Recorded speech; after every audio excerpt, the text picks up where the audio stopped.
Hi guys, and welcome back to my channel. The case I'm going to be looking into today is the case of Rodney Alcala. In 1978, Rodney appeared in a TV show called The Dating Game, in which he was introduced as this successful photographer, and he actually did win the date with the girl, but she wouldn't go because she felt like he was weird. Well, let me tell you, she got that dead on point, because he would actually become to be known as the Dating Game Killer because of his, his attendance on that show. On a show that he went on in the middle of his murder spree. I think this lady was one very lucky lady. This was a suggested case, so thank you for that. I appreciate any suggestions that you guys have, and if you have any more, let me know. I'd just like to say as well, I do have a Patreon account for anybody that's interested. The link is in the description. I mean no disrespect to anyone I talk about, I've just gathered this information from the internet and compiled it into a video for educational purposes.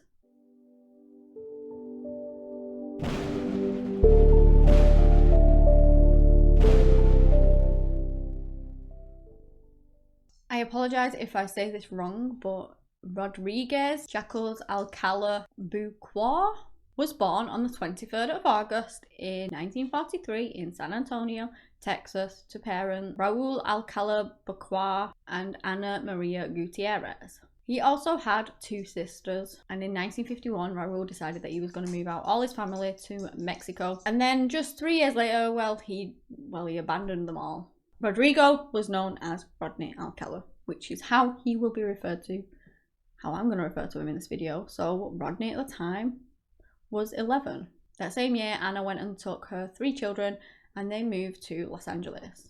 His life seemed pretty normal growing up. He was popular in school, he had lots of friends, he was very well liked. In 1961 he went on to join the army when he was 17, I believe, and he went on to serve as a clerk. Just 3 years later, he had a nervous breakdown and he went AWOL, and because of that, he was eventually discharged from the army on medical grounds after being diagnosed by a military psychiatrist with antisocial personality disorder. Much later on in life, he would be diagnosed with many more psychiatric issues after, he had killed lots of people. He was thought to have narcissistic personality disorder, borderline personality disorder, and malignant narcissism, and sexual sadism comorbidities, which is a lot for one person to have.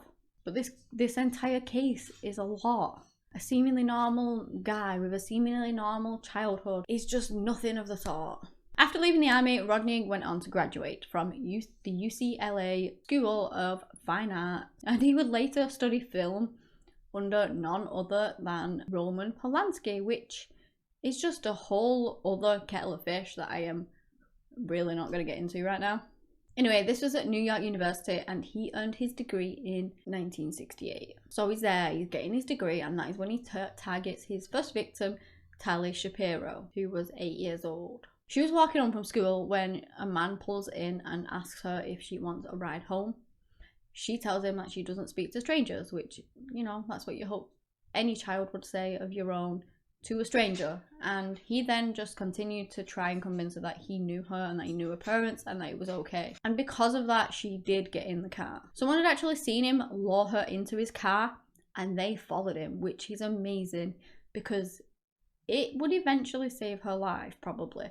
So they follow her, he goes to an apartment, his Hollywood apartment, and he lures her inside, which obviously the person following is like, that something ain't right here, and so he rings the police. Police get there, they bash down the door, and they find Tali lying face down in a pool of her own blood on his kitchen floor. They actually initially thought that she was dead, but luckily she was still alive. So as they go over and they tend to her, Rodney somehow manages to get the heck out of Dodge and he escapes. Poor Tali had been beaten with a steel bar and sexually assaulted, and she was lucky to be alive. So the police put an arrest warrant out for Rodney, and the way that he avoids that is he just goes to a different state. He leaves that state and he goes to a different one, and he also decides to sort of live under a new name. So he's on the run and he goes to enroll in another film school at NYU. He uses the name John Berger, and from 1968 to 71 he lives undetected, even though he was on the FBI's most wanted list, but of course that was Rodney Alcala, not John Berger. In June of 1971 Rodney commits his first murder that we know of.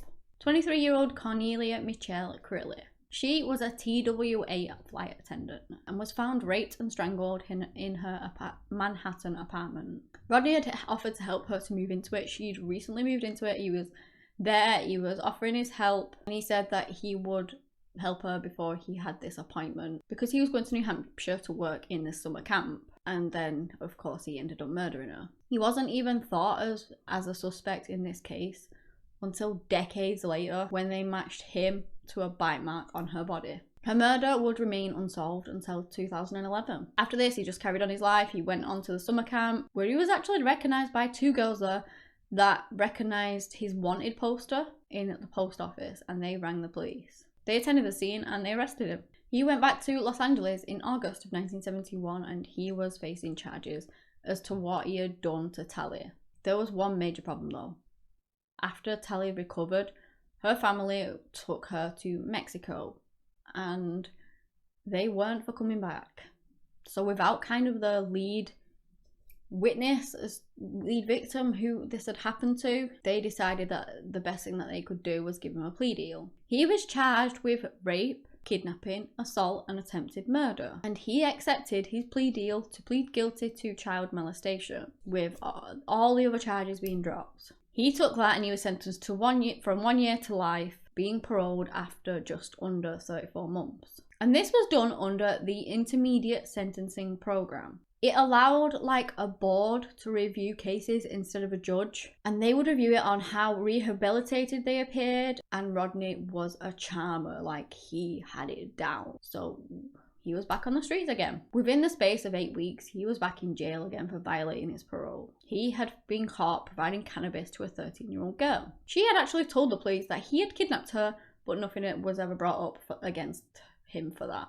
He spent 2 years in prison before he was released again under the same program in 1977. He went back to LA and he got a job as a typesetter with the LA Times. His parole officer allowed Rodney Alcala, who was a repeat offender at this point, a flight risk, to travel to New York where he was going to visit family. And that was in the July. Within a week of arriving there, Rodney killed 23-year-old Ellen Hoover, who was the daughter of the owner of a popular nightclub, Kairos. Also, a year later, her bones were discovered on the grounds of the Rockefeller estate in Westchester County. Eyewitnesses describe Ellen speaking to a man that fit Rodney's description outside her apartment in the days leading up to her murder. He was also seen in the Rockefeller estate too, which is of course where they found a body. They did question him, but he just denied it, and they didn't have the body at that point, so they pretty much had nothing to tie him to it, and so he was let go. Rodney also refused to do a polygraph test, and again they had nothing, so they couldn't do anything, and so Rodney went on his merry little way back to LA. And when he got there, he went on a murder spree. In November of 1977, he killed Jill Barker. She was 18 years old and had just moved to California. At first, police looking into the case thought that she was a victim of a hillside strangler, which is, again, a whole nother story. Maybe I will do a case on it one day. Let me know if you guys want to hear about that one. In the December, he murdered Georgia Wickstead, who was a 27-year-old nurse. And this is when we get to the point where he appears on the dating game show. That was on the 1st of September in 1978. He made his appearance as Bachelor #1, and he actually won the competition. Please welcome Rodney Alcala. Rod, welcome. We're going to have a great time together, Cheryl. What's wrong with morning, afternoon? Well, they're okay, but nighttime's when it really gets good. Then you're really ready. They ask loads of questions, they answer it. You've got 3 bachelors, they all answer them, and then the woman decides on who she likes the sound of best, how they answer the questions, I guess. I'm a drama teacher, and I'm going to audition each of you for my private class. Bachelor #1. You're a dirty old man. Take it. Oh, come on, over here. I am serving you for dinner. What are you called, and what do you look like? I'm called the banana, and I look really good. And she picked him. Can you be a little more descriptive? Peel me. So the Bachelorette, Cheryl Bradshaw, picked him out of all the men, and they then went to spend a little bit of time backstage before they would go on their date. Now, spending that time backstage, it must have rung some alarm bells, because she decided that he was weird and he was strange, and she actually didn't want to go on the date with him because she found him creepy, which, thank God. Seriously, she probably would have been murdered by him if she had. It was actually thought that maybe her rejection angered him, because most serial killers don't understand rejection, and that may have just spurred on his spree in a sense. Obviously that's not her fault and she didn't know he was a killer, but there you go. As I said, she was a lucky lady not to go on that deadly date. During this period, Rodney convinced hundreds of women and men to pose for photographs for him. He said that he was a professional fashion photographer and that he wanted to take their pictures and they would agree, and that they were all for his portfolio.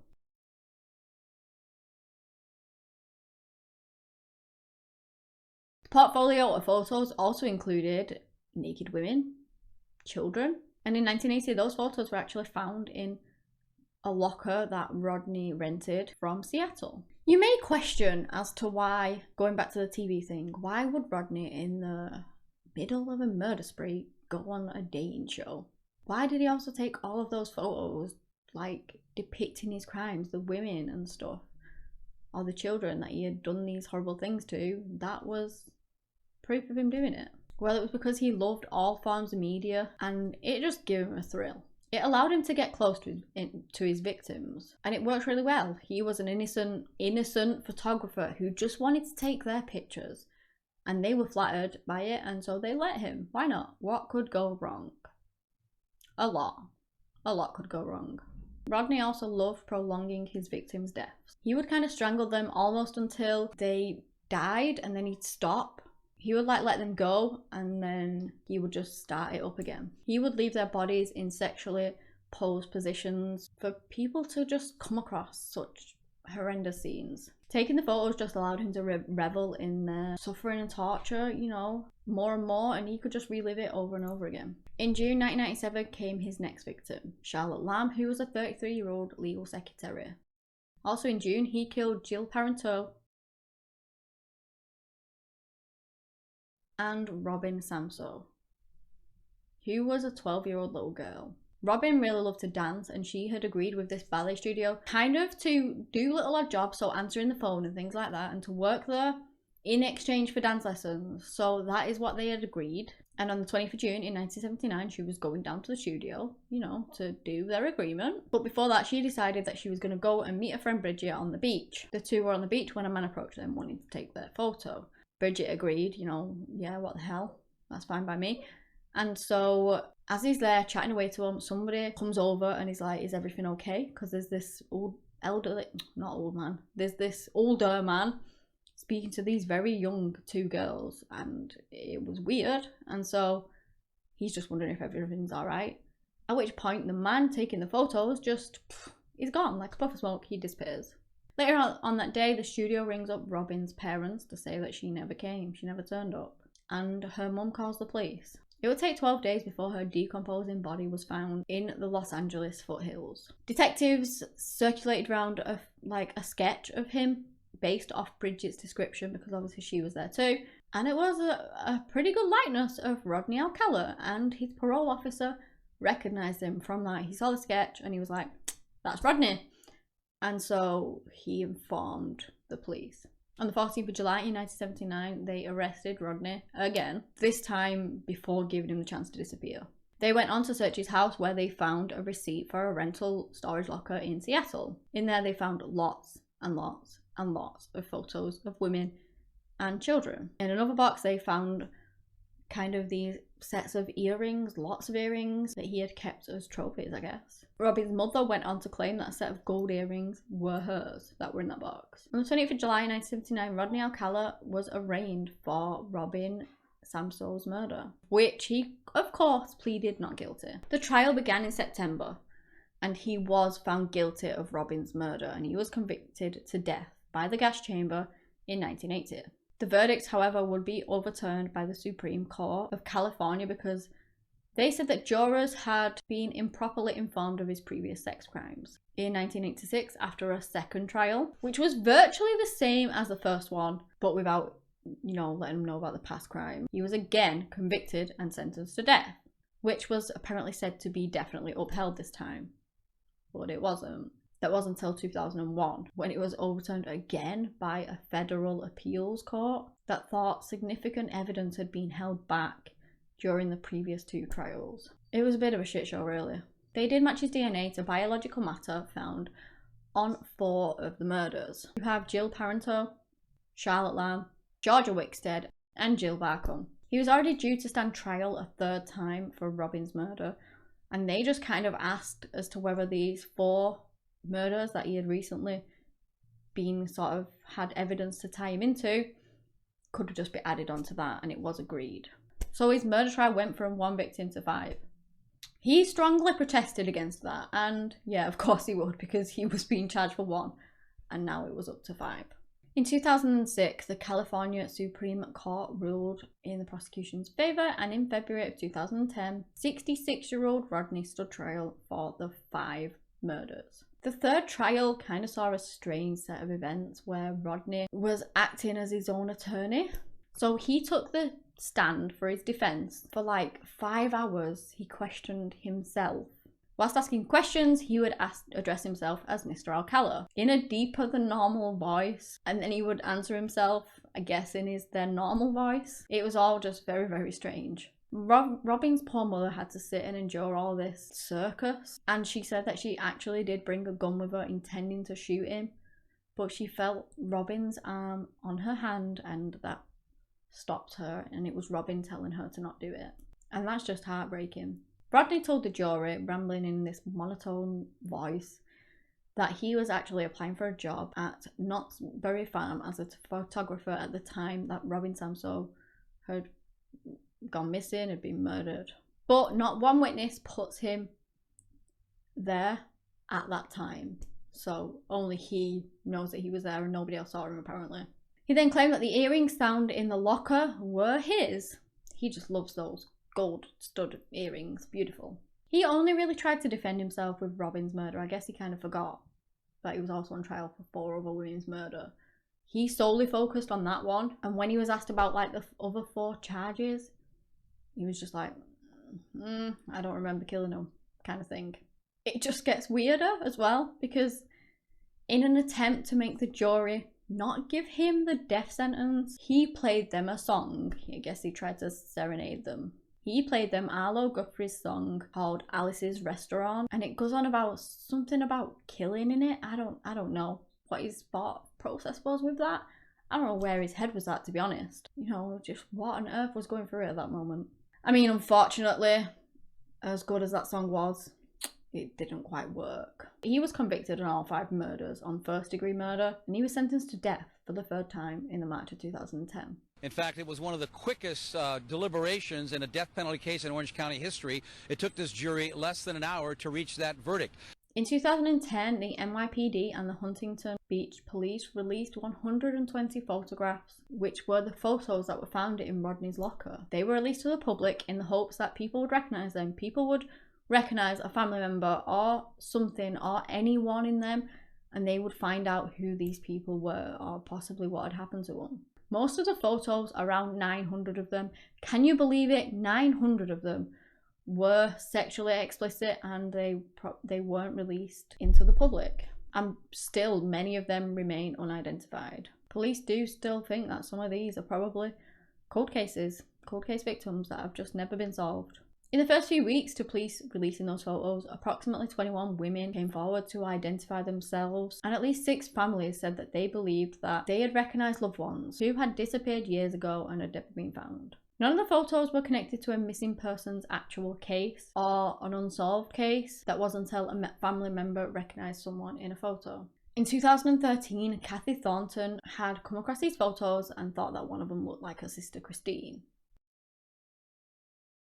Christine had gone missing in the spring of 1977, and she was 6 months pregnant at the time. She looked closer at the photo and she was pretty convinced that it was Christine. Now, Christine's remains had actually been discovered in Wyoming in 1982, and it was then thought that obviously she had met Rodney and she had posed for some photos for him. The photos were actually taken not far from where her body was found, so most likely not long after the photos he probably killed her. So that helped Kathy find out what had actually happened to her sister.